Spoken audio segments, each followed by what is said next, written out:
ओम सच्चिदानंदेश्वराय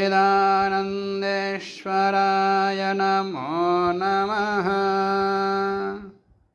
कात्यायन श्रवण सूत्र का पहला अध्याय चेठी कंडिका। अब यहाँ से अवदान आदि के विषय में जो संदेह उत्पन्न होता है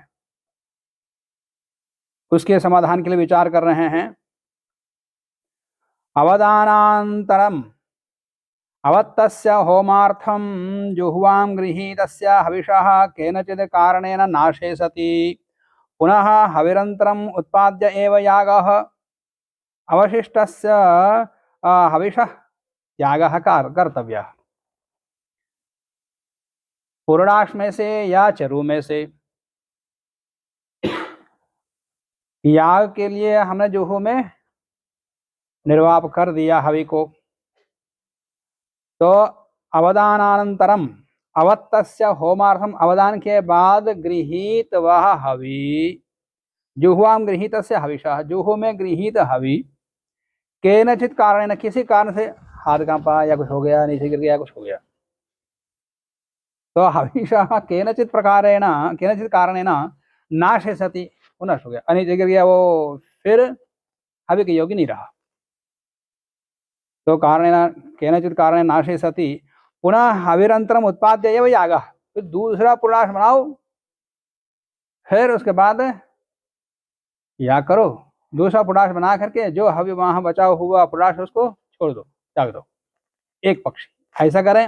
उत अथवा हविरंतरम अनुत्पाद्य एवं दूसरे हवि का को उत्पन्न करके मन दोबारा व्रीहि आदि का अवदान करना, फिर कूटना, पीसना आदि सब करना। यदि दूसरा हवि को उत्पन्न करना हो तो करके फिर उसमें से याग के लिए अवदान करें।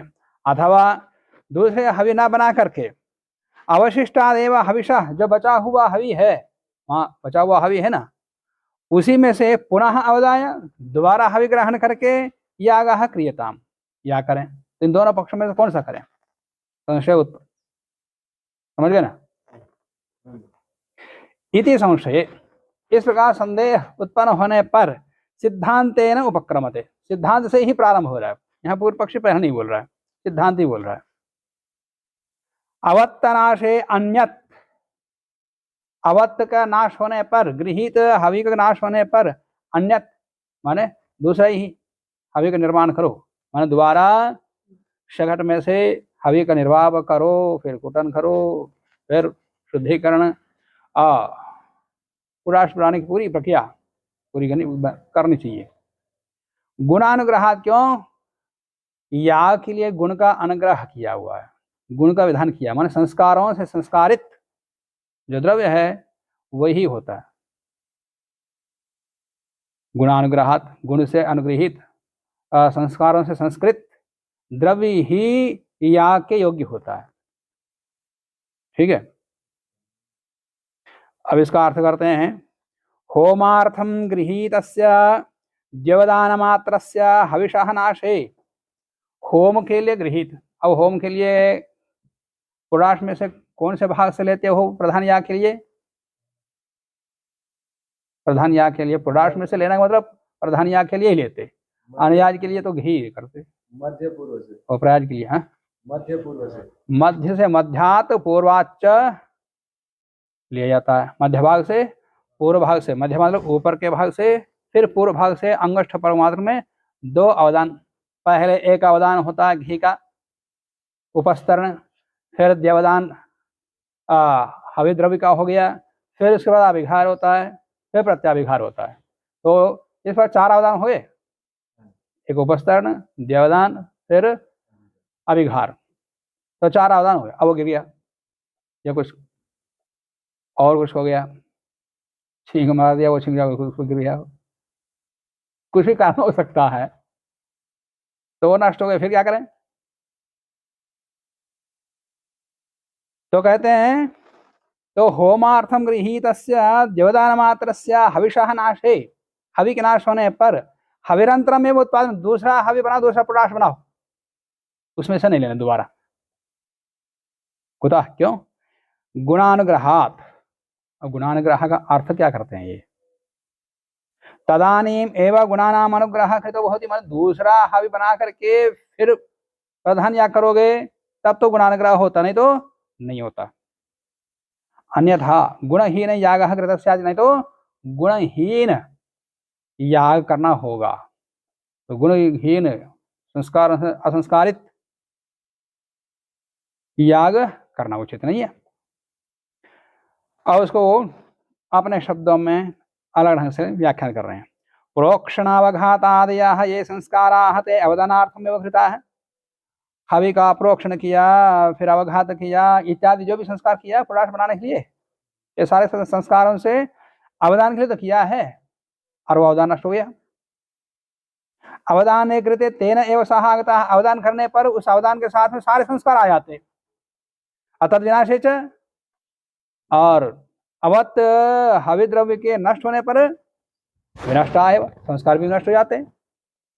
अवशिष्टे च हविषि न कश्चित संस्कार अस्ति, अब बचे हुए हवि में कोई संस्कार नहीं है, संस्कारहीन है। बता हवि, वो जो बचा हुआ अवशिष्ट भाग है वो संस्कारहीन है।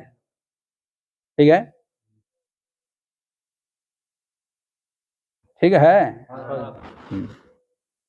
अतश्च न तेन याग करता, इसलिए उससे याग नहीं करना चाहिए। किसी के मन में कुछ प्रश्न हो तो पूछो। जैसे जितना अवदान किए वो नष्ट हो गया, गिर गया किसी कारण से, तो जितना पदार्थ बचा है उसका संस्कार कैसे नष्ट हो गया? इसलिए मैं पूछ रहा हूँ। समझ गए? सोचा कि थोड़े आगे क्या पता उसके विषय में चर्चा हो, सोचा कि हो जाए। यहाँ व्याख्यान ठीक नहीं किया। प्रोक्षण और अवघात आदि संस्कार यहाँ अभिप्रेत है ही नहीं। क्यों? वो बचे हुए हमें प्रोक्षण और संस्कार जो भी अवघात आदि संस्कार के साथ साथ संस्कार उसके अंदर है ना, अवत उसमें से नष्ट हो गया मान सकते, जो गिर गया नष्ट हो गया, उसके साथ में उसके संस्कार संबंध समाप्त हो गए। पर बचे हुए तो अवघात आदि संस्कार हैं, उसके कैसे समाप्त हो गए?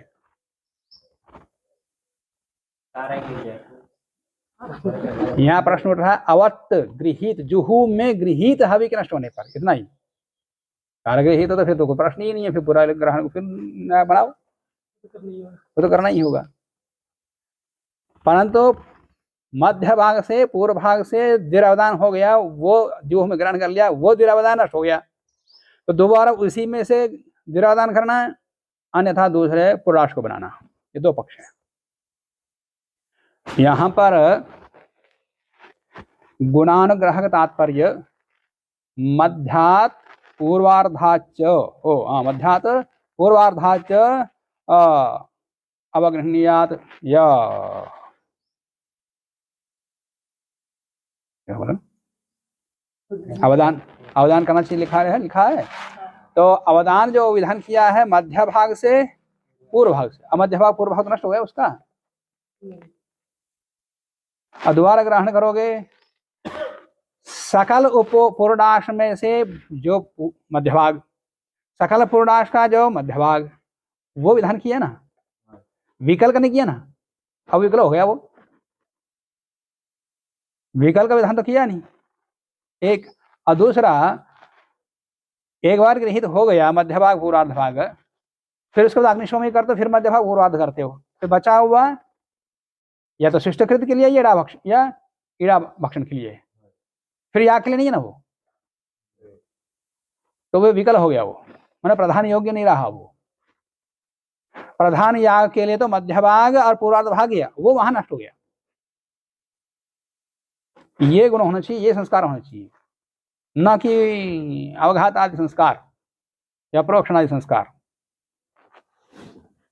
कर्क ने किया परंतु वहां भी स्पष्ट नहीं है, उन्होंने ठीक किया परंतु स्पष्ट नहीं है। ये अल्बेर्ट वेबर ने जो किया उसने ठीक किया। अल्बेर्ट वेबर, इनका अर्थ करता हूं, इन्होंने क्या बताया। अवत्तस्य पुरोडाश चर्वादे सकाशाद पृथक कृतस्य अवदान द्वय मात्रस्य नाशे, अवदान द्वय नष्ट हो गया, द्विरावधान मध्य भाग पूर्वार्ध भाग नष्ट होने पर अन्यद हवि उत्पादनीयम यागार्थम, अन्यद हवि ही ग्रहण करना चाहिए याग के लिए। ये सिद्धांत का वाक्य बता दे। कुतः क्यों? गुणानुग्रहात्, गुणानुग्रह तात्पर्य गुणानुग्रहाद एव कृते मध्य पूर्वार्धावद मध्य पूर्वार्धावदान रूपेण गुणेन, तो गुण का तात्पर्य यहाँ क्या है? मध्य पूर्वार्धावदान रूपी जो गुण है, मध्य पूर्वार्धावदान रूपेण गुणेन अंगेन, वो अंगेन साधन भूतेन यागः अनुगृहीत होती। सकल पूर्णाश के मध्य भाग से पूर्व भाग से अवदान करके याग करोगे तब तो वो गुणानुग्रह होता है। यदि पूर्व हविशेषात् पुनः अवदाय याग क्रियते, पूर्व गृहीत वो नष्ट होने के बाद द्वारा वहीं मध्य भाग से फिर द्वारा ले लो, मध्य भाग से फिर पूर्वार्ध कटा हुआ जो भाग है वहां से फिर द्वारा काट दो, थोड़ा सा पर्याप्त वहां है। तो पुनः अवदाय, पुनः अवदान कर दिया, याग क्रियते तदा तस्य पूर्वार्ध विकलत्वात्, पूर्वार्ध का विकल है वो, सकल नहीं है वो। तो विकलत्वात् विगुणः एव यागः भवेत्, वो विगुण याग होगा, सगुण याग नहीं होगा। कथम? द्यवदानस्य एव यागार्थत्व पक्षे तस्य विनष्टत्वाद् अवशिष्टस्य अयागार्थत्वात्, जो बचा हुआ वो याग के लिए नहीं है, वो किसके लिए? फिर उसके बाद या तो शिष्ट के लिए ग्रहण करेंगे या ईड़ा भक्षण के लिए ग्रहण करेंगे, न कि याग के लिए। समस्त पुरोडाशस्य यागार्थत्व, समस्त पुरोडाश ही याग के लिए है, मतलब समस्त पुरोडाश का अवयव, उसका मध्य भाग पूर्व भाग। यागार्थत्व माने पूरा पूरा पुरोडाश ही याग के लिए बनाया, परंतु विधान किसका हुआ? उसके दो अवयवों का हुआ, प्रधान याग के लिए, न कि पूरे पुरोडाश का। तो समस्त पुरोडाश से यागार्थत्वेपि द्यवदान नाशेन, दो द्विरावदान का नाश होने से तस्य विकलत्वात्, वो विकल होने से न च असौ यागः विगुणः इष्यते, इस प्रकार का विगुण याग इष्ट नहीं है। तस्मात् हविरंतरम एव उत्पाद्यम उद्धृत द्यवदान नाशे, उद्धृत द्यवदान नाश होने पर हविरंतर का ग्रहण करना चाहिए, ऐसा सिद्धांत ने कहा। उसके बाद फिर पूर्व पक्ष कहता है न पूर्व शेषात्, उसने कर दिया पूर्व शेष होने से। इसका अर्थ क्या है? इस सूत्र का भी अर्थ मैं इसी में से पढ़ लेता हूं। यदुक्तम अवत्तनाशे अन्यद उत्पादनीयम, द्विरावदान जो नष्ट हुआ है उसके नष्ट होने पर हविरंतर का उत्पादन करो, दोबारा प्रकाश बनाओ, इति आपने जो कहा तन न, वह ठीक नहीं है। किंतु पूर्वशेषाद पूर्वस्य एव अवशिष्टस्य, पूर्वशेष माने पूर्व द्विरावदान के बाद जो बचा हुआ हवि है, अवशिष्टस्य हविषः शेषात् पुनः अवदेयम, दोबारा ले लो, मध्य भाग है ना अभी और वहां से फिर ले लो, और पूर्व भाग है उसको फिर ले लो। कुतः विनष्टे द्योदाने, पूर्व में गृहीत द्विरावदान नष्ट होने पर भी पुनः मध्य पूर्वार्ध संभवात्, मध्य भाग तो है, पूर्व भाग भी है, वो नष्ट थोड़ी हुआ। तावन मात्रस्य च शास्त्रार्थतः, पूर्व भाग भैया पहली बार जो पूर्व भाग है वही लेना, दूसरे वाला मध्य भाग पूर्व भाग नहीं लेना, ऐसा नहीं किया। तो तावन मात्र से मध्य भाग बोला, एक बार लेना हो गया, दोबारा ले लो, मध्य भाग तो है वो, मध्य भाग नहीं है तो नीचे का भाग थोड़ी हुआ, वो ऊपर मध्य भाग है वो।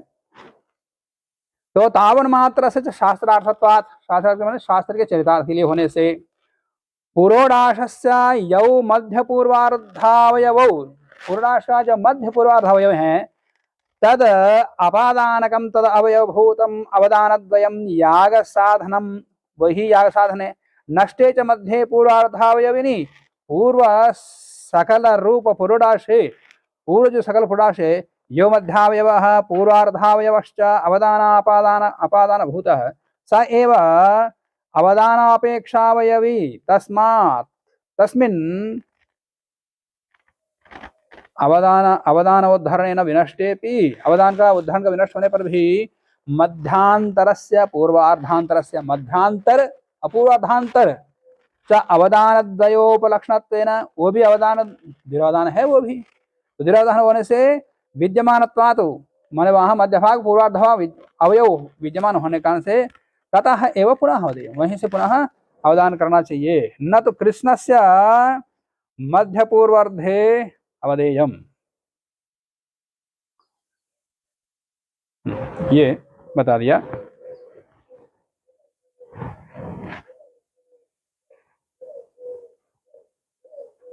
ये तो कहीं कहा नहीं, न तो सकलस्य सकल पुरुषास्य मध्यादिति, सकल पुरुष का मध्यभाग, सकल भाग पुरुष का पूर्वार्ध भाग, ऐसे तो कहीं कहा नहीं। विकल हो सकल हो कैसा भी हो, मध्य भाग पूर्वार्ध नहीं कहा। अब वो शास्त्र वचन चरितार्थ हो रहा है दोबारा करने से भी, तो इसलिए दोबारा ग्रहण कर सकते। और पूर्व पक्ष के सूत्र को इन्होंने क्या लिखा है, उसी परिप्रेक्ष्य में ही इसको भी समझ रहे हैं। एवं प्राप्त इमं सिद्धांतम आक्षेपति पूर्व पक्षी, इस सिद्धांत पर आक्षेप करता है पूर्व पक्षी। न पूर्वशेषात न हविरंतरम उत्पादनीयम, दूसरे हवि का ग्रहण नहीं करना चाहिए, किंतु पूर्वशेषादेव याग कार्य, पूर्वशेष से ही याग करना चाहिए, बचे हुए हवि से ही फिर द्वारा अवदान करके याग करो। यदर्थम संस्काराः अनुष्ठिताः, यहाँ संस्कार से क्या लेना है, वही मध्यभाग पूर्व भाग, वो प्रोक्षण अवदान अवघात आदि नहीं लेना, इनके उनकी दृष्टि में वही है, वो लेना नहीं। तो ये यदर्थम संस्काराः अनुष्ठिताः तस्मै तन निष्पत्तो एव, वो निष्पत्त होने पर ही संस्काराणाम अपवर्गो भवति न अन्यथा, माने जिसके लिए वो संस्कार किया है वो संस्कार उस हवि के समाप्त होने पर ही वो संस्कार समाप्त होते हैं, या अनुष्ठान होने पर, अनुष्ठित होने पर ही वो संस्कार समाप्त हो जाते हैं, उनका अपवर्ग हो जाता न अन्यथा। अतश्च यागार्थम अनुष्ठिताः संस्काराः याग निष्पत्तौ एव अपवृत्ताः भवन्ति, याग के लिए किए हुए संस्कार याग हो जाने के बाद संस्कार भी समाप्त हो जाते हैं। अब याग तो हुआ ही नहीं, तो संस्कार कैसे खत्म हो जाते। इति अवत्तनाशेपि यागानुष्ठानाभावे, या अवत्त नाश होने पर याग हुआ ही नहीं, तो याग नहीं हुआ तो संस्कार भी नष्ट नहीं हुए। तो संस्काराणाम अनपवर्गात, संस्कार नष्ट न होने से अवशिष्टेपि हविषि, हवि के अवशिष्ट रहने पर भी संस्कार सत्वात्, संस्कार वहाँ है, इसलिए तस्मादेव याग कार्य। तो ये व्याख्यान भी इसका ये ठीक नहीं है।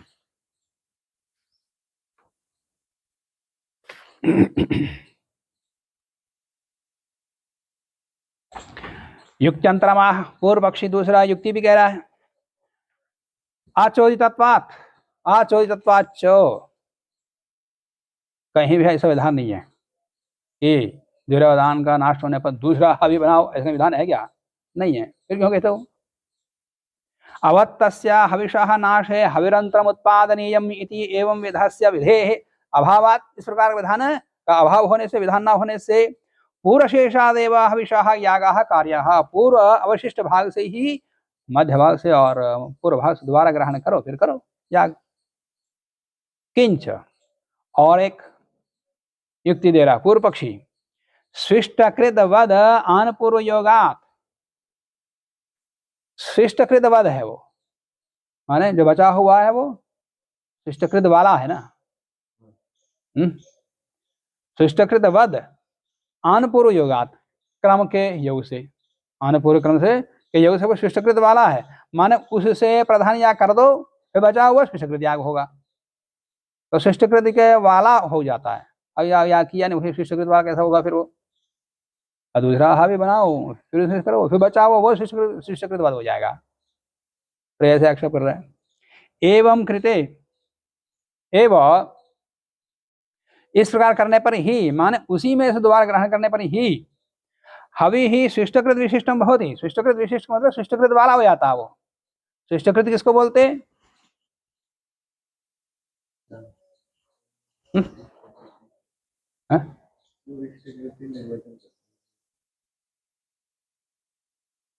सुष्ठु इष्टम करोति इति शिष्टकृत, इष्टम माने इच्छा के योग्य, इष्टम माने जो जिसका याग किया, ये धातु का रूप है ये। इष्ट माने अभीष्ट अर्थ नहीं है, इच्छा अर्थ वाला नहीं, यहाँ पर इष्ट मतलब जो प्रधान याग हो चुका है, सदा शिष्टकृत याग प्रधान याग के बाद ये होता है, और लोग शिष्टकृत क्या करते हैं, प्रायश्चित समय करके अंत में ले जाते हैं। सदा शिष्टकृत याग, मैं पहले बता दिया था, शिष्टकृत याग अलग है, प्रायश्चित याग अलग है। शिष्टकृत याग प्रधान याग के बाद ही होता है। सुष्टु इष्टम करोति, माने इष्ट जो प्रधान याग हो चुका है उसको क्या कहते हैं, उसको सुष्टु बनाता है। जो प्रधान याग हो चुका है, इष्ट हो चुका है, वो उसको सुष्टु बनाता है, साधु बनाता है, उसको संवर्धन करता है। ये इसलिए इसको शिष्टकृत कहते हैं। टिप्पणी 1 में दिया है, प्रधान यागम, प्रधान याग को सुष्ठु इष्टम करोति इति शिष्टकृत याग। ठीक है, इष्टम इति यजे है रूपम, न तो ईशे। कृतस्य प्रधान यागस्य पौष्कल्यापादक हित यावत, कृत प्रधान याग को पुष्कल बनाता है, समृद्ध बनाता है, इसे शिष्टकृत याग है। ये कोई प्रायश्चित है ही नहीं।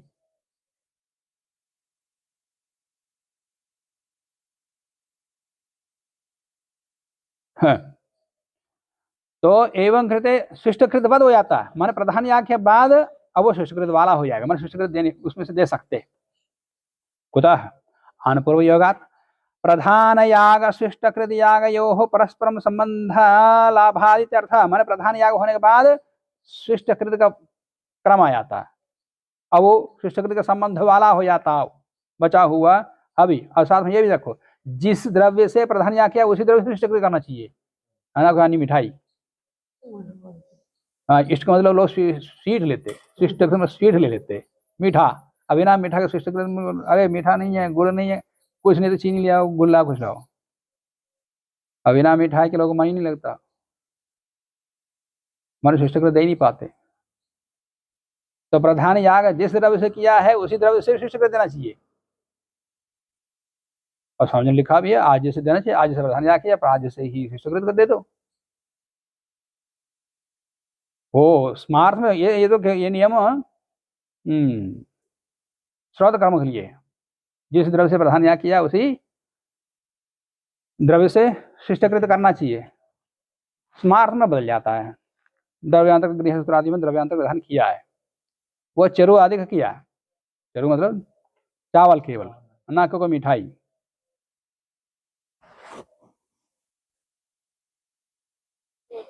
हाँ।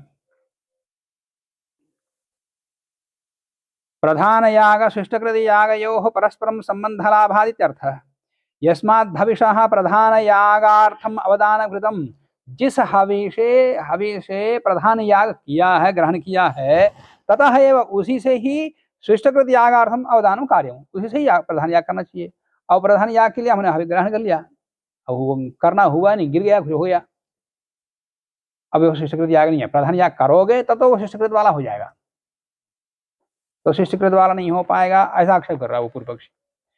शिष्टकृत यागस्य उपयुक्त हवि संस्कारार्थत्वात्, शिष्टकृत याग के उपयुक्त हवि संस्कार वाला होने से, अतश्च यदि अस्माद् हविषाः प्रधानार्थम न अवदानम क्रियेत, प्रधान याग के लिए इसका अवदान नहीं करोगे तो फिर शिष्टकृत वाला नहीं हो जाएगा वो।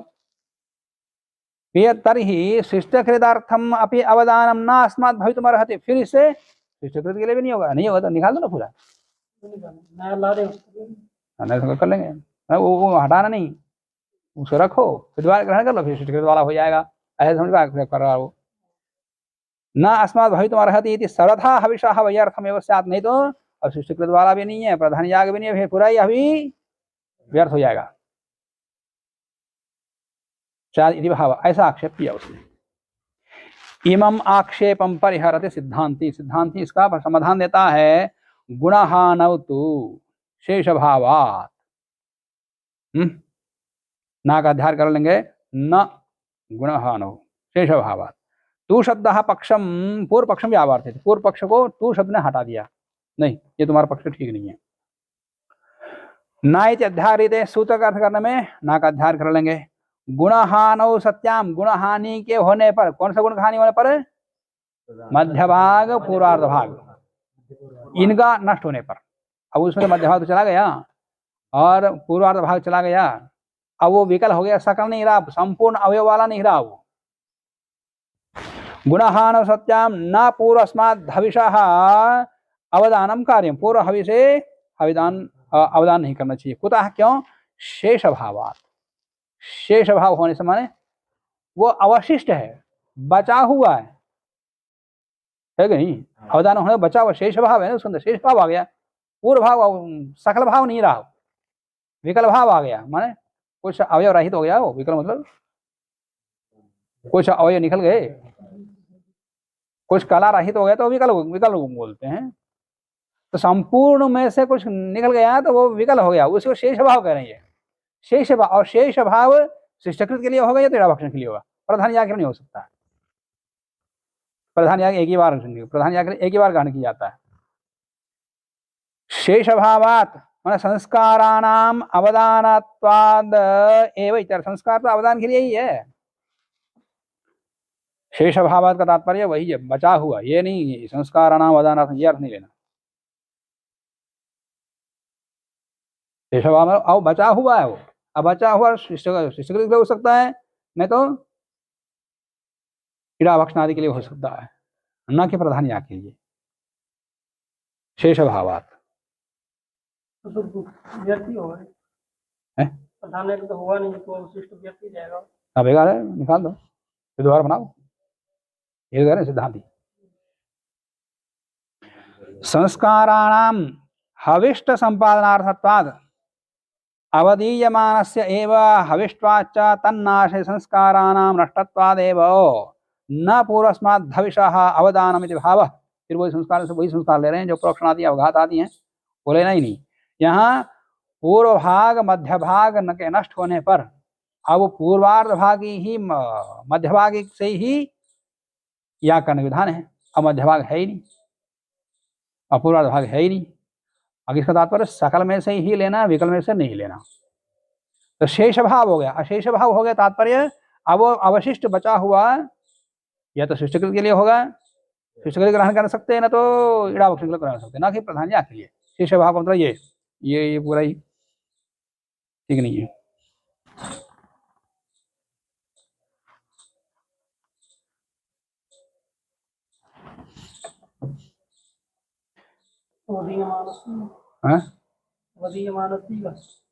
पूरा अंतिम तक खत्म कर दो, संस्काराणाम से लेकर के अंतिम तक पूरा निकाल दो, काट दो।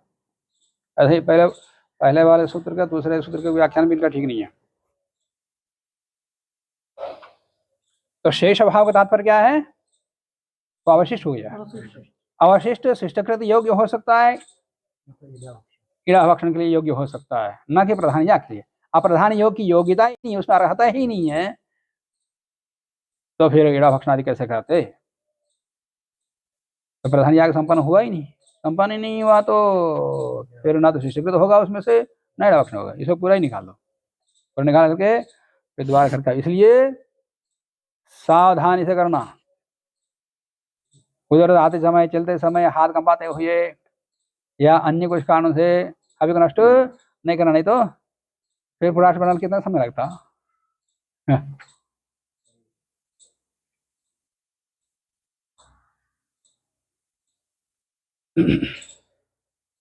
ये पूरा इस प्रकार निर्णय विस्तृत रूप से जाना हो, पूर्व मीमांसा के छठे अध्याय में चौथे पाद के प्रथम अधिकरण में विचार किया हुआ। 6-4-1 एक का तात्पर्य एक सूत्र नहीं है, वो अधिकरण।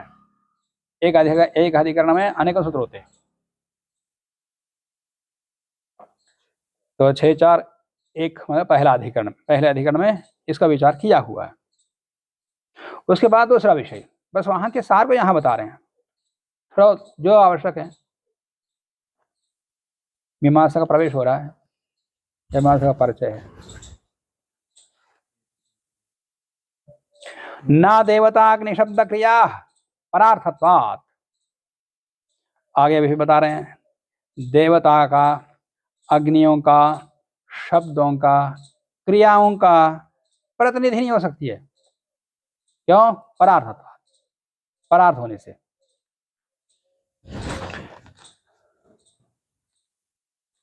न देवतानाम तात्पर्य इंद्रादि नाम, इंद्रादि देवताओं का प्रातिनिधित्य नहीं हो सकता। इंद्र के बदले में कोई सोम को दे दें, सोम के बदले में अग्नि को दे दें, अग्नि सोम को दे दें, या इंद्राग्नि को दे दें, ऐसा नहीं हो सकता। इंद्र के लिए ही लेना। फिर वहां को देवता का देवता दूसरे देवता के लिए नहीं दे सकते।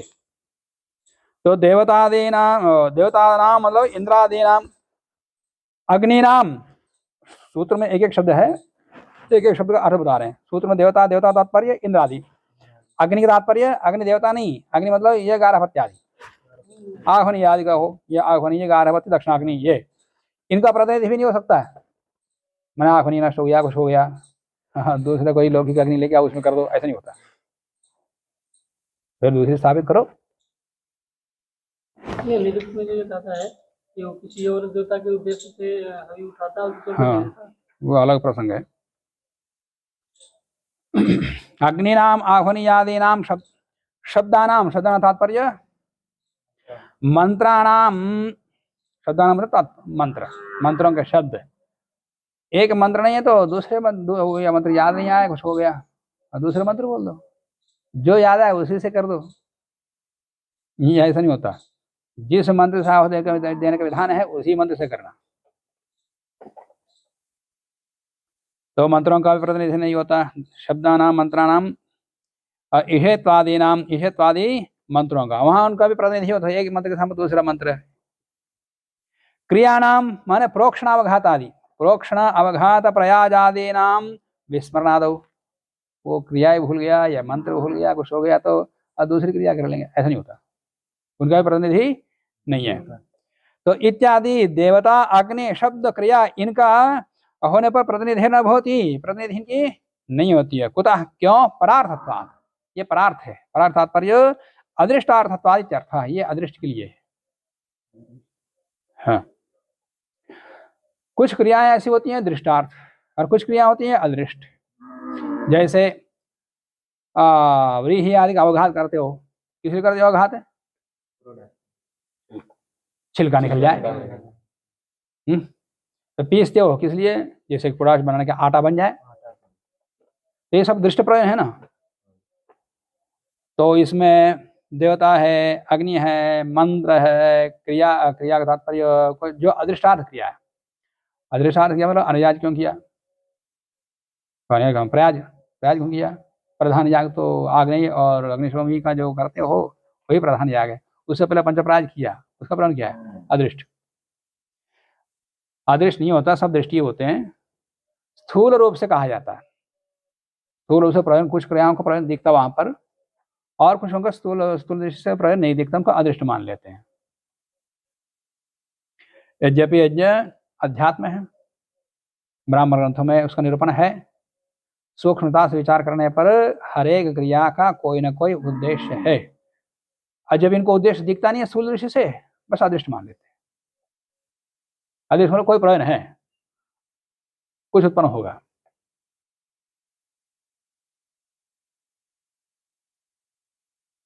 हाँ।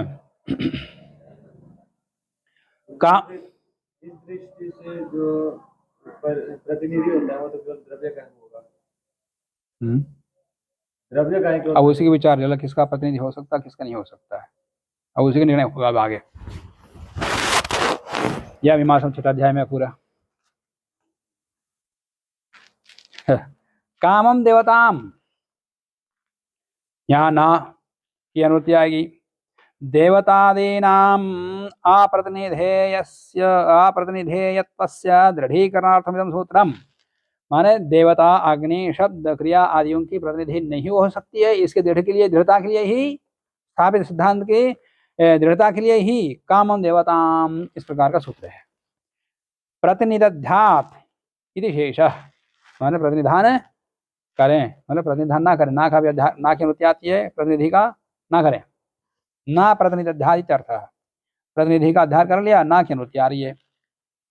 यो अग्नियादीन प्रतिनिधातुम यतते, जो अग्नियादियों का, अग्नि शब्द क्रिया का प्रतिनिधित्व के लिए प्रयत्न करता है जो व्यक्ति, यजमान या ऋत्विक, सह तत्सामान्यात्, इनके समान से देवता भी का भी अध्याय कर लेगा, वो देवता का भी प्रतिनिधित्व करेगा।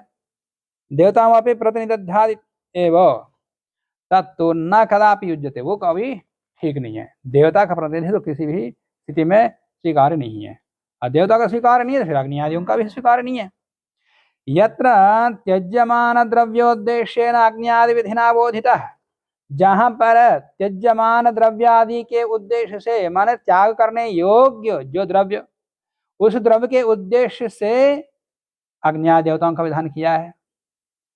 बोधितः सह एव तत्र देवता। देवता किसको बोलते हैं? जिसके लिए जिसके लिए हवि का ग्रहण, जिसको उद्दिष्ट करके हवि का ग्रहण करते हैं, वो है देवता। तत् विधि बोधित सत्वे सति त्यज्यमान द्रव्योद्देश्यत्वं देवतात्वम्, ऐसा लक्षण दिया। टिप्पणी 3। तत् विधि बोधित सत्वे मन अमुक देवता के लिए ये या करना, ऐसा विधि वाक्य से जिसका विधान किया हो। त्यज्यमान द्रव्य का उद्देश्यत्व जिस द्रव्य में हो वो द्रव्य देवता कहलाता है, वो देवता कहलाता है। अब मंत्र किसको बोलते हैं? कर्मांगभूत द्रव्य देवता स्मारकत्वम मंत्रत्वम।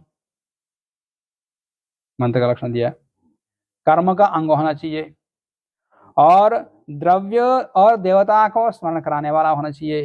अमुक देवता के लिए अमुक द्रव्य देना चाहिए, ऐसा जो स्मरण कराता है वो मंत्र कहलाता है।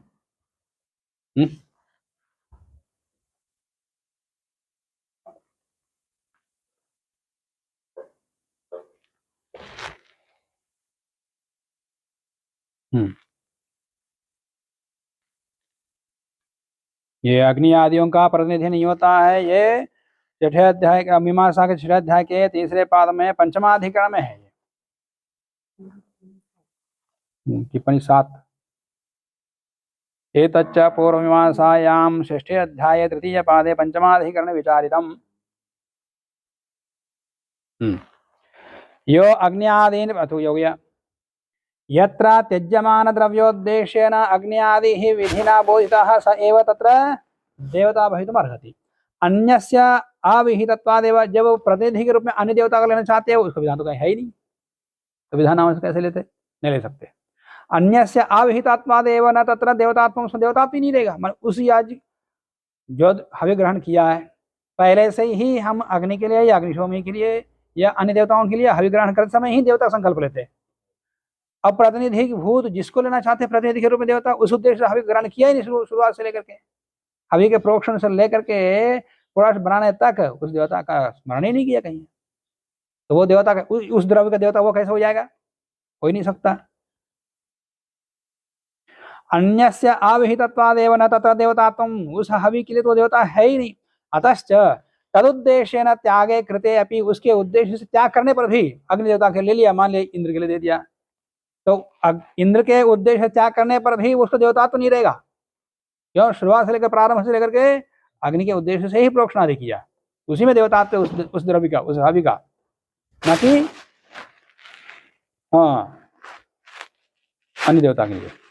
अतश्च तदुद्देश्येन त्यागे कृते अपि न देवता उद्देश्येन त्यागः कृतः इति याग स्वरूपम एव न निष्पन्नम स्यात्। जो देवतात्व नहीं है, देवता के उद्देश्य से जो त्याग किया जाता है उसे याग कहते हैं। जो देवतात्व नहीं है तो फिर ये त्याग भी नहीं होगा, त्याग भी नहीं तो फिर याग का स्वरूप ही नष्ट हो गया। अतः सरथा न देवतायाः प्रतिनिधिरस्ति, इसलिए सरथा ही देवताओं का प्रतिनिधित्व हो ही नहीं सकता। अब उसी के समान अग्नि आदियों में भी, माने आहुनि आदियों में भी प्रतिनिधित्व नहीं हो सकता। हरेक अग्नि को हम आग्नेय, हरेक अग्नि को गार्हपत्य अग्नि कह सकते। विशेष विधि विधान के साथ जो स्थापित प्रज्वलित अग्नि है उसी को ही कहते हैं, और विशेष प्रकार के कुंडों में स्थापित जो अग्नि उसी को कहा जाता है, न कि सभी अग्नियों को, अग्निमात्र को। तद्वद अदृष्टार्थत्व अविशेषाद। अब देवता का प्रयोजन क्या है? जिस देवता के उद्देश्य से हवि को त्याग करते हो, वो देवता का उद्देश्य क्या है? अदृष्ट मान लिया इन्होंने, कोई अदृष्ट नहीं है। तो उसी समान अग्नि आदि भी अदृष्ट के लिए है। तो अदृष्ट अर्थत्वाद अविशेषाद, अदृष्टत्व के सामान्य से अग्नि शब्दादिनम, अग्नि शब्द क्रिया इत्यादि भी, उसमें भी अदृष्टत्व है। तो जिसमें अदृष्टत्व रहता, जहां दृष्ट प्रयोजन है वहां प्रतिनिधि हो सकती है। जहां अदृष्ट प्रवन है वहां प्रतिनिधि नहीं है, इनका सिद्धांत है। तो इसलिए अग्नि आदि शब्दों का भी न प्रतिनिधि भाव ये तच्चा पूर्व मीमांसायां श्रेष्ठे अध्याय तृतीय पादे श्रेष्ठाधिकरणे स्पष्टम। वहां विशेष चर्चा करके पक्ष विपक्षों से चर्चा करके निर्णय किया गया, वहां देख लेना। ठीक है, अब आगे अलग विषय पर विचार करने के लिए उत्थान का बताते हैं। श्रुत द्रव्यापचारे द्रव्यांतरम प्रतिनिधेयम इति निरूपितम पुरस्तात्। श्रुत द्रव्य के अपचार होने पर, मान लिया व्रीहि है, अब व्रीहि के समाप्त होने पर क्या करना चाहिए? निवार ग्रहण करना चाहिए, ऐसा विधान की मान लिया ना चर्चा करके। तो श्रुत द्रव्य, श्रुति में विधि वाक्य में जो द्रव्य विहित है, श्रुत है, उस द्रव्य के अपचार होने पर, नष्ट होने पर या उपलब्ध न होने पर द्रव्यांतर प्रतिनिधेयम, द्रव्यांतर का प्रतिनिधि उसका सदृश जो द्रव्य है उसका प्रतिनिधि कर लेना चाहिए इति निरूपितम, पहले निरूपण किया गया पुरस्तात् पहले। तेन एवं न्यायेन, अब उसी न्याय से, उसी सिद्धांत, उसी निर्णय के आधार पर तत्, अब आगे जो लिखा, क्या लिखा? तेन एवं न्यायेन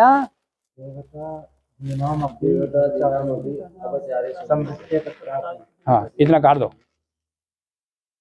देवतादीनाम अपि अपचारे संवृत तत्रापि, इतना काट दो, तत्रापि तक बस काट के तत्सदृशानाम तेन एवं न्यायेन तत्सदृशानाम प्रतिषिद्धानाम अपि, तत्सदृशानाम प्रतिषिद्धानाम अपि प्रतिनिधि स्यात्।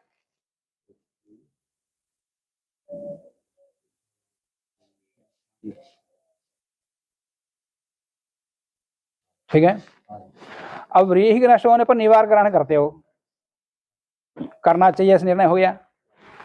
व्रीहि का सदृश निवार है, अब व्रीहि का सदृश और भी कोई द्रव्य हो सकता है जिसको यज्ञ के योग्य नहीं माना या यज्ञ के लिए निषेध किया है, पर व्रीहि के सदृश तो है। ठीक है, व्रीहि के सदृश निवार भी है पर वो यज्ञार है।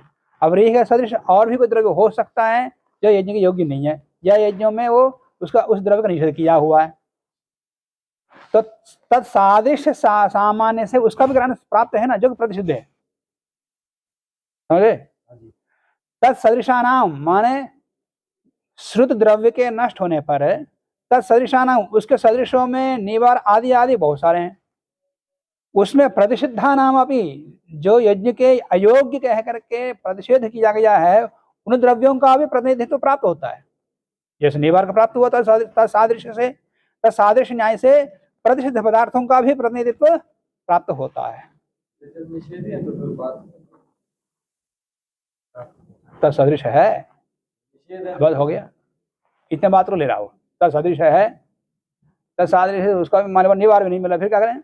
वो उसका सदृश और भी है, उसको ले लेंगे। ये तो मैं कह रहा हूँ प्रसिद्ध, तो सिद्धांत ही बोलेगा ये प्रसिद्ध है, इसे नहीं करना। तो संशय के उत्पन्न के लिए तत्सदृशानां प्रतिषिद्धानां प्रतिनिधि स्याद इति प्राप्त, इस पर प्राप्त होने पर आहा कहते हैं। जैसे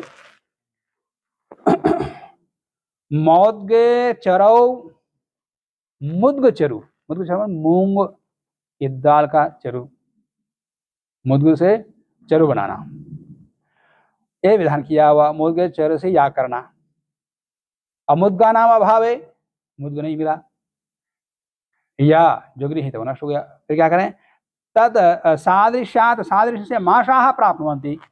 अब मुद्ग के सदृश कौन है? माश है, उड़द, तो उसके सादृश्य उड़द प्राप्त हो गया। और श्यामा का चरु, श्यामा का चरु है, तो श्यामा का चरु के नष्ट होने पर या उपलब्ध न होने पर उसके प्रतिनिधि के रूप में उसके सादृश्य से कौद्रव वराट आदि, कौद्रव या वराट आदि कुछ उसके सदृश द्रव्य हैं, वो उनका प्रातिनिधित्व प्राप्त होता है। तो उनका ग्रहण करना चाहिए कि नहीं करना चाहिए? ये प्रतिषिद्ध बात तो अब सिद्धांत कहेगा आगे। जब सदृश से जब आप व्रीहि के बगल में निवार ले रहे हो, तो यहाँ मुद्ग के बगल में माश आदि को लेना चाहिए कि नहीं लेना चाहिए? पूर्व पक्षी उत्थान का इतने कहेगा। अप्रतिषिद्धम, नहीं उसको ग्रहण नहीं करना चाहिए। क्यों? वो प्रतिषिद्ध है। प्रत्यवायात, अप्रतिषिद्ध द्रव्य से या करोगे प्रायश्चित करना पड़ेगा। प्रायश्चित विधान होने से प्रतिषिद्ध पदार्थों को नहीं लेना। प्रापूर्वस्मात् सूत्रात् नाइत्यन्वर्तते, क्या अर्थ है इसका? प्रापूर्वस्मात् सूत्रात् मतलब पूर्व सूत्र, पूर्व सूत्र से पहले वाला सूत्र। पुत्र है अपौत्र है या प्रपौत्र है, तो सूत्र है पूर्व सूत्र है, अप्रपूर्व सूत्र है, माने पूर्व सूत्र से पहले वाला पूर्व। तो हाँ, पूर्व वाला सूत्र है काम देवता नाम, उससे पहले ना देवता अग्नि है, वहां से ना की अनुवृत्ति आ जाएगी। तो इसलिए बोला मैंने कामम देवता नाम में भी ना की अनुवृत्ति है वहां पर। अर्थ तो किया है नहीं, प्रतिनिध्यात तो अध्यार किया, और ना का अनुवृत्ति ना प्रतिनिध्यात ऐसा अर्थ होगा। और ना के विषय में कुछ बोला नहीं वहां सूत्र में, और जबकि वहां पर ना की अनुवृत्ति आ रही है, तो ना की अनुवृत्ति आ जाएगी। प्रतिनिध्यात का अध्यार कर लिया तो क्या निकलेगा? अर्थ है ना प्रतिनिध्यात, उसका प्रतिनिधि नहीं करना चाहिए, ऐसा अर्थ आएगा वहां पर।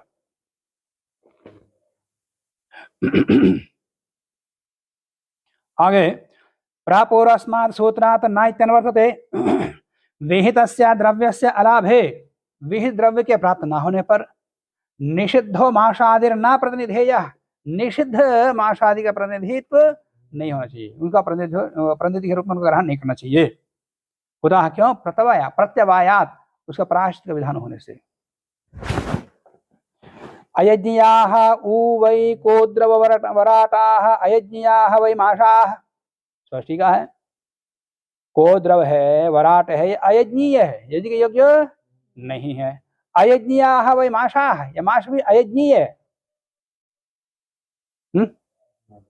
यज्ञीय है ही निषेध किया, तो अयज्ञीय द्रव्य क्यों ग्रहण करते हो फिर प्रतिनिधि के रूप में? इसे नहीं करना चाहिए। इत्यादिना निषिद्धानाम आचरणे दोषात, इत्यादि निषिद्ध पदार्थों से अनुष्ठान करने से दोष होता है।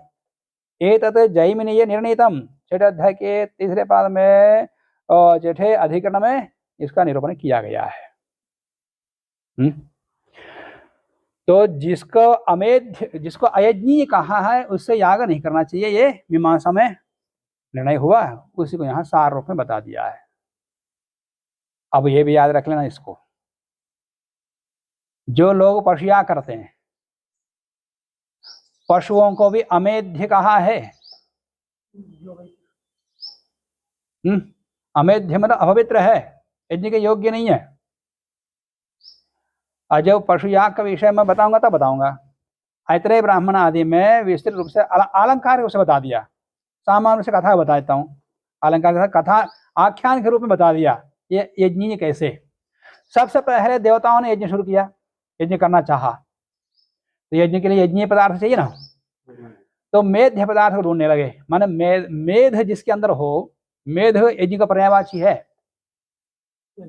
हाँ, मेध का मतलब यज्ञ होता है, तो मेध जिसके अंदर हो वो उसी से यज्ञ किया जा सकता है, और जिसके अंदर मेध है वो मेध्य है।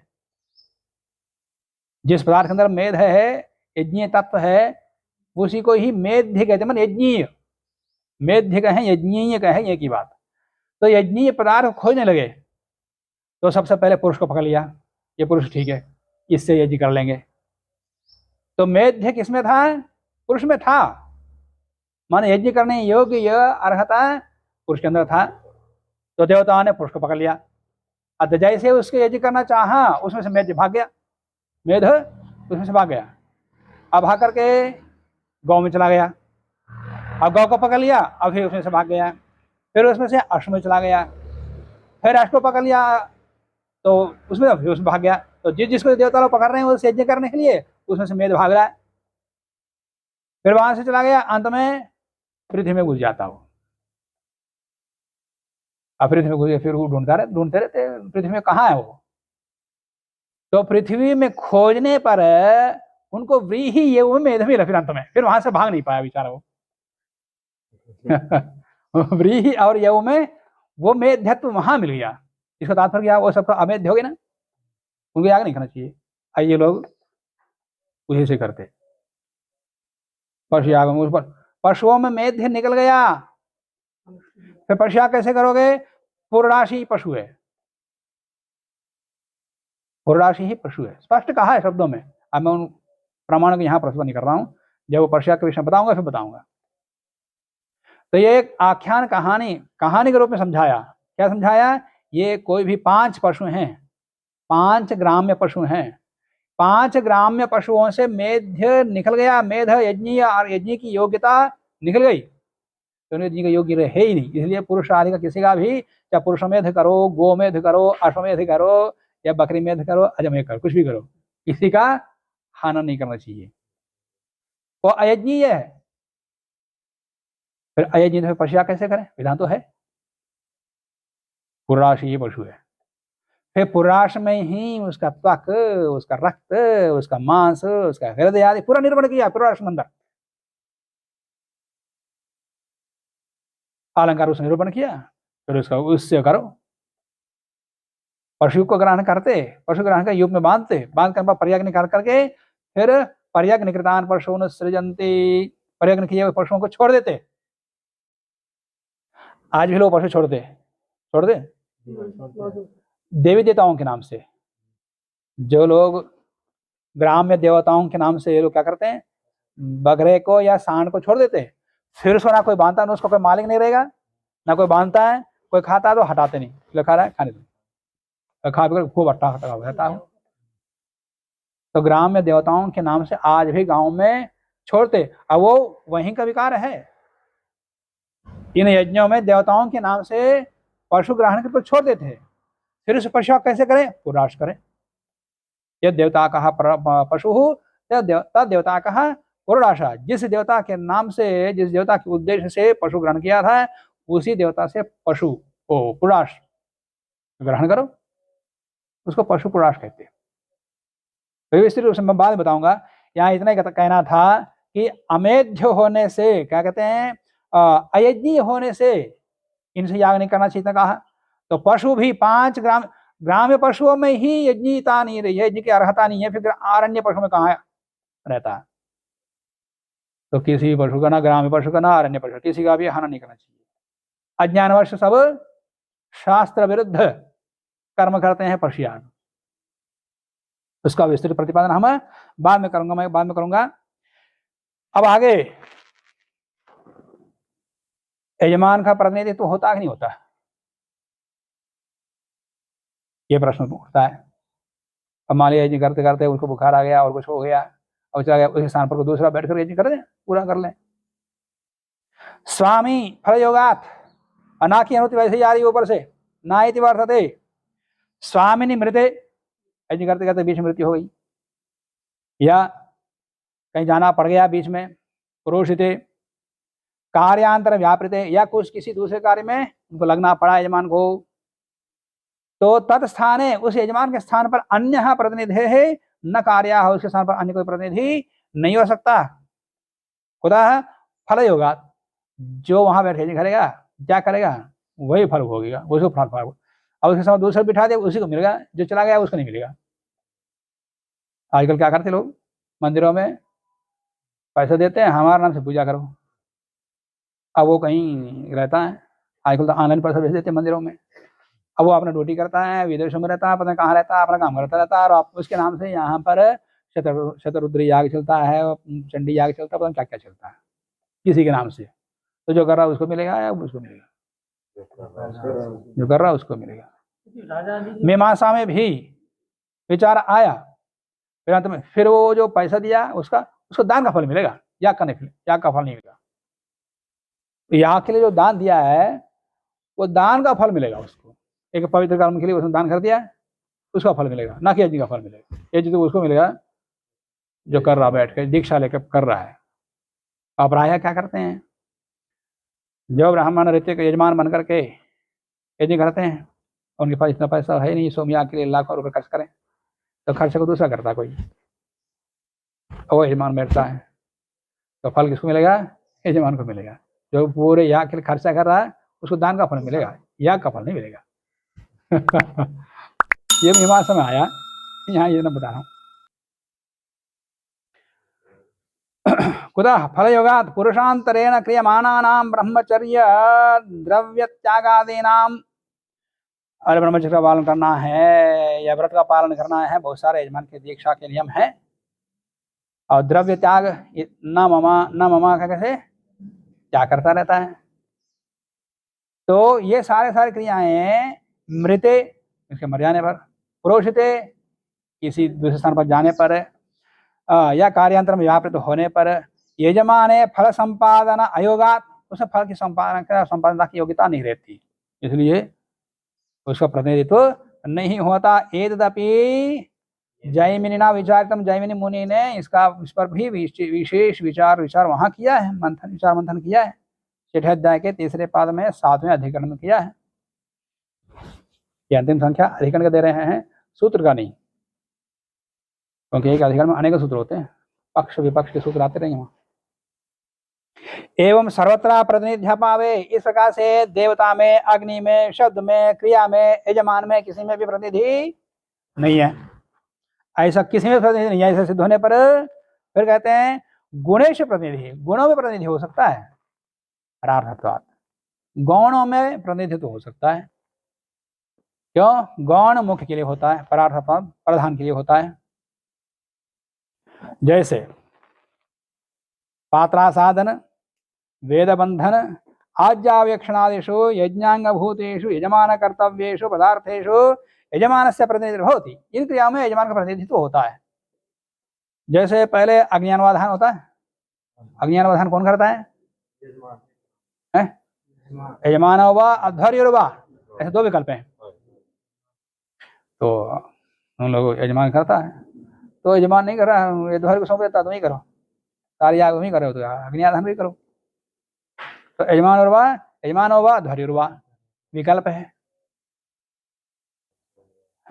और पात्रा साधन है, वहां भी ऐसा ही विकल्प है, यजमान करें या तो अध्वर्यु करें।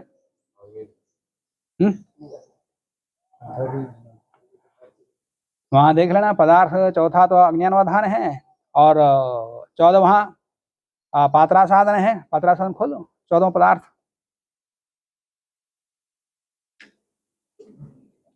पदार्थ 14 लिखा है ना।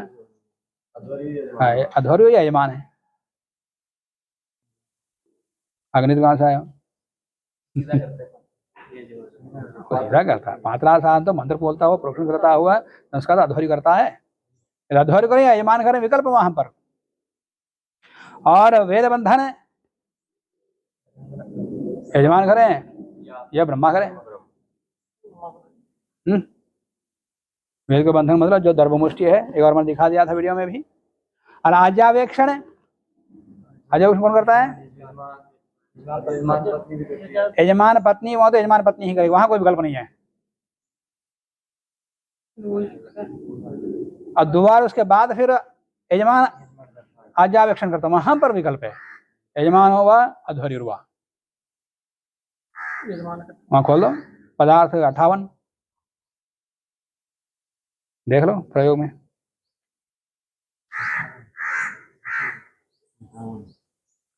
$58 58 तो अध्वर्यु यजमान हुआ। हाँ, अध्वर्यु यजमान हुआ, देखा ना। तो वो आज्ञावेक्षण में विकल्प है। यजमान पत्नी का आज्ञावेक्षण वहां विकल्प, यजमान पत्नी करना पड़ेगा। तो इनमें प्रतिनिधित्व हो सकता है, इसलिए प्रतिनिधि का विधान किया हुआ है। यज्ञांगभूतेषु, यज्ञ के अंगभूत यजमान कर्तव्य, यजमान के द्वारा करने योग्य पदार्थेषु यजमानस्य प्रतिनिधित्व होती, इनमें यजमान का प्रतिनिधित्व हो सकता है। कुतः है? परार्थत्वात्, परार्थ है माने मुख्य क्रिया के लिए। ये गौण है। पात्रासादीनाम क्रत्वंगत्व, क्रतु नहीं है, ये क्रतु के अंग है। ये स्वयं जो क्रतु होता है उसमें का प्रतिनिधि नहीं है। माने यजमान को नाम त्याग करना है, उसमें प्रतिनिधि नहीं है। क्या करता है ना, त्याग ही तो यज्ञ है। अध्वर्य आदि उसका कृत हैं, अध्वर्य आदि तो वो कृत हैं, इसलिए उनका प्रतिनिधि वो लोग करते हैं। पर सारे फल उन्हीं को मिलेगा, इनको भी दक्षिणा मिलेगी। अध्वर्य आदि को भी दक्षिणा फल है, ना कि वो विचार भी मां समाएगा। और याग आदि सारे काम तो अध्वर्य आदि के ऋतिक कर रहे हैं, यजमान तो बैठा केवल नाम त्याग कर रहा केवल नहीं, यदि का फल तो यजमान को ही मिलेगा। फिर ये ऋतिकों को दक्षिणा मिलेगी। दक्षिणा ले रहा ना वो, बिना दक्षिणा लिया करता तो फिर उसको यज्ञ का फल मिलेगा। तो पात्रा साधनादिना कृत्वंगत्वात् अन्येनापि कृते पदार्थ स्वरूप निष्पत्त्या वैगुण्या संभवात। अन्य के द्वारा करने पर भी पदार्थ स्वरूप निष्पत्त्या, पदार्थ के स्वरूप की निष्पत्ति तो हो रही है, चाहे यजमान करें चाहे दूसरे करें, क्रिया की निष्पत्ति तो हो रही है। इसलिए वैगुण्या संभवात, वैगुण्य कोई दोष नहीं है। इसलिए इनमें प्रतिनिधित्व हो सकता है, इनमें यजमान का प्रतिनिधित्व हो सकता है, पर जो क्रतु है मुख्य उनमें प्रतिनिधि नहीं होगा, यजमान को ही करना पड़ेगा। ऐसा ही और भी अन्य यागों में प्रतिनिधित्व कहाँ होगा कहाँ नहीं होगा, इस प्रकार का विचार और आगे करेंगे। यहाँ आज के प्रसंग यही समाप्त करते हैं। ओ